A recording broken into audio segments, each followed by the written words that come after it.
他可以是坐拥7000万粉丝的天王，也可以是贫穷寒酸的市井小民。他不仅被群演薅下数百根头发，还实实在在的挨了群演27个巴掌。摸着被扇红的脸，男人让自己和孩子做一个亲子鉴定吧。周围的人也被感动的流泪，但最终他被对方推入大海。这部根据真实故事改编的电影究竟好看在哪里？一起来看看吧。这个男人叫雷泽宽，为了寻找被拐卖的儿子，他骑着破旧的摩托车，后面插着寻子旗帜，这一找就是整整的15年，骑行50万公里，跑遍大半个中国。只要有关儿子的消息，就算远隔万里，他都会立刻赶去。地图上标注的这些红点都是他到过的城市。然而这一切的努力都如同石沉大海，路人有时会劝他放弃吧，15年了肯定找不到了。但雷泽宽心里明白，即便是大海捞针，去捞就还有着一切希望，不捞就什么都没有。这天赶了好几天路的他，为躲避货车摔下山沟，所幸被修摩托车的青年救下。雷泽宽醒来得知这里是武夷山，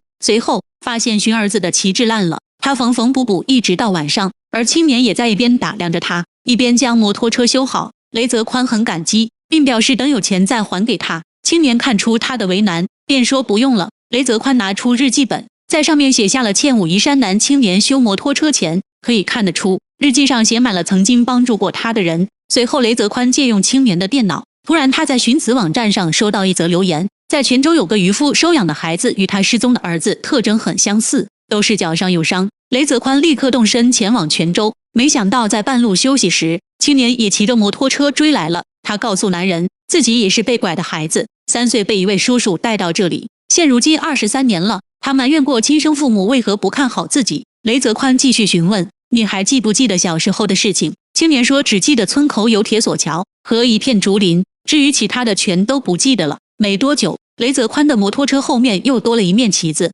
上面写着寻家和青年的信息。为了节省时间，他将摩托车开上高速路，中途被警察拦住，结果得知自己走错方向。最后警察带着他下了高速，并耐心地为他指路。雷泽宽连忙离开后，来到一条泥泞的小路，准备拿出地图查看，没想到里面居然掉出200块钱。雷泽宽反应过来，一定是警察偷偷塞的，他在日记本上同样记下警察的帮助。终于来到泉州，雷泽宽和热心的网友一同前往了海边这个渔夫的家里。随着目的地越来越靠近，雷泽宽也越紧张，他希望这次自己是真的能找到儿子。征得小孩父母的同意后，解开男孩的鞋子，可伤疤并不是在那个受伤的脚上，他还想解开小孩的另一只脚，可是被他的父母给推开了。就这样，雷泽宽失望地离开了。在船上的他并不死心，他让船家掉头回去，祈求他们让自己带孩子去做亲子鉴定。小孩的母亲愤怒地走过来，抓住男人的头发，狠狠地扇着男人的耳光。雷泽宽不断喊着让自己和孩子做一个亲子鉴定吧，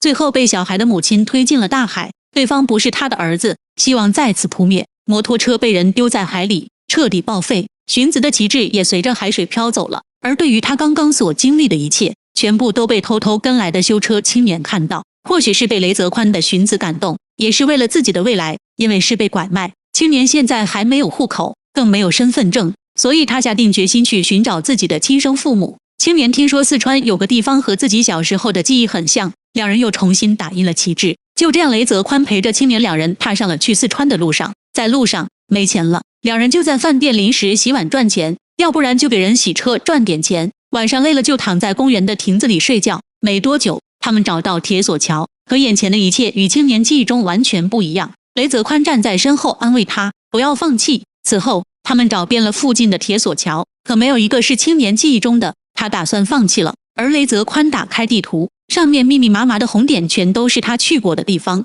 他告诉青年，自己找了15年，而你只找了几天而已。青年被劝住，选择继续上路。后来两人又去了很多铁索桥，希望不断破灭的青年再也支撑不住，将雷泽宽送到火车站后，自己也准备回家。雷泽宽斥责他不负责任，因为自己是为了陪他才来的，现在他却要放弃，随后要将自己的寻子旗帜拿走。青年见状阻止他，同时也打消了回家的念头。没过多久，通过广大网友的转发，一名志愿者发现重庆的一个大桥街，在1992年的一天，村里丢失了一名孩子。志愿者立即给当地派出所打去电话，大桥街派出所找到丢失孩子的父母，确认并联系到了青年。青年通过儿时记忆的铁索桥和电话中亲生父母的声音，确定了电话中的男人就是自己的亲生父亲。第二天，两人换上新衣服，跟着警察来到一座大桥头，而村里面已经站满了人，桥上扯着一条横幅，上面写着“毛雪松欢迎你回家”，而横幅下站着的就是亲生父母和亲人们。青年下车整理下衣服，一步步走向亲生父母。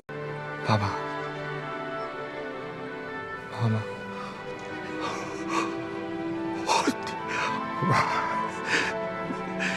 妈妈为了你天天做梦，梦里你喊我，我以为你死了。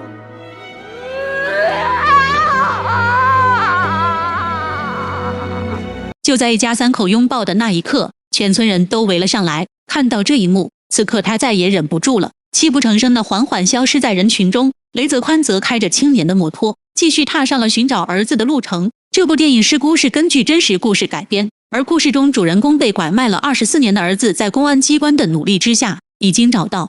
Hello， 大家好，我是华仔刘德华。因为一部电影事故，我认识了郭大哥。今天我感觉到非常开心，而且非常振奋，因为郭大哥被拐了24年的儿子，在公安机关的努力底下，终于跟父母团圆。首先，我透过这个镜头，希望跟郭大哥说，我佩服你的坚持，也还要跟公安机关多年的努力致敬。在此，我呼吁所有的朋友跟我一起支持反拐工作，盼望更多的离散家庭能够早日实现团圆。